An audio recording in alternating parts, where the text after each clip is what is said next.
to hear someone say that the left-wing argument for Brexit is the strongest one, I'm here for it. Okay, well, so the young people that are on the left, on the liberal left now, and don't get it, should just read some Labour history. So Labour, Euroscepticism in Britain is left-wing, always has been. So Attlee was a Eurosceptic, not going to do it.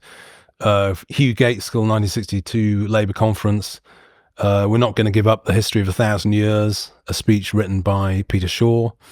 They understood that to be nation-state Democrats, you had to be a nation-state. And to be a nation-state, you have to be able to keep your steelworks open if you want to.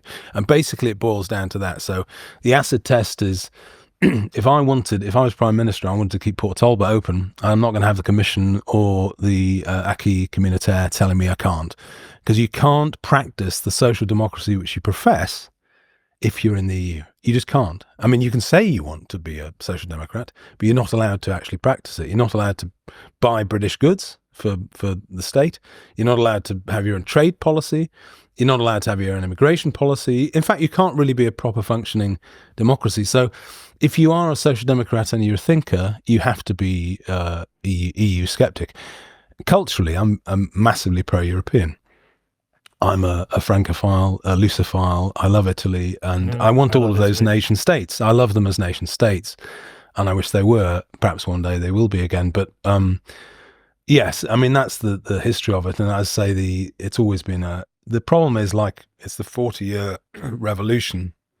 The liberal revolution unhooked the Labour Party from its Euroscepticism. In 1983, the Labour Party's manifesto was to leave.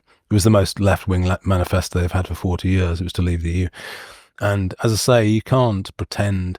The socialists that are pro-EU are pretending to be socialists. They can't practice it. It's banned. It's not allowed under the rules. So, I mean, it's not. I take a strong interest in Portuguese politics, and all of the Portuguese left, the Bloco Esquerda, is all Eurosceptic, from the communists right the way through.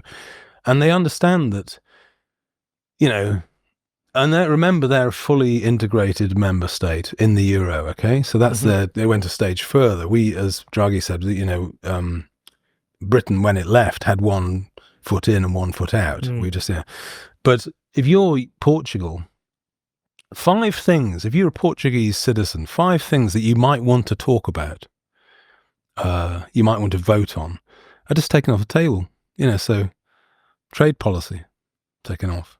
Monetary policy, off. Immigration policy, off. Industrial policy, off. And even your budget deficit, how big that is, off. So if you can't elect someone, if you can't sack someone that decides that for Portugal, you're not living in a democracy. You're living in a sort of pseudo-democracy where all the big stuff is taken off the table. And this is what the philosopher John Gray, who I've got a lot of time, and I always mention him in interviews, that it's a habit. John Gray, right about most things. He basically describes this as deciding all these things pre-politically. So you've decided all that pre-politically. So what the poor public is offered is some sort of pale imitation of democracy. You can't change anything. It's all decided. And the Portuguese used to call it Europa insista. Europe insists. Okay, right. Well, we'll just do it then. You know, but that's not democracy. So, you know, and in trade policy, industrial policy, or any building your own trains or keeping your steelworks open or whatever you want, it just makes no sense to someone on the left to be in the EU. And George Galloway would get this. He understands this.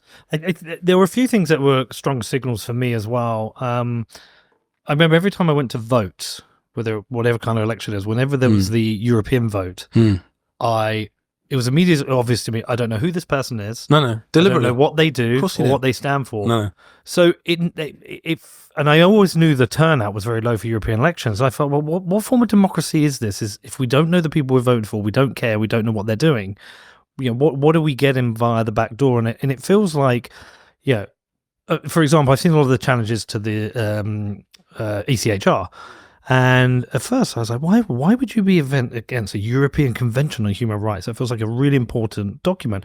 I understand now why people are challenging it, because, and I don't know the history or how it got through or whether there were challenges, but the governance is so far removed from us as people that I felt like this wasn't democratic. Secondly, I learned about this ridiculous thing where the European Parliament for 3 days every month moves from Strasbourg, to Strasbourg, and it costs 150 million. Because I was like, well, that's just a complete waste of money.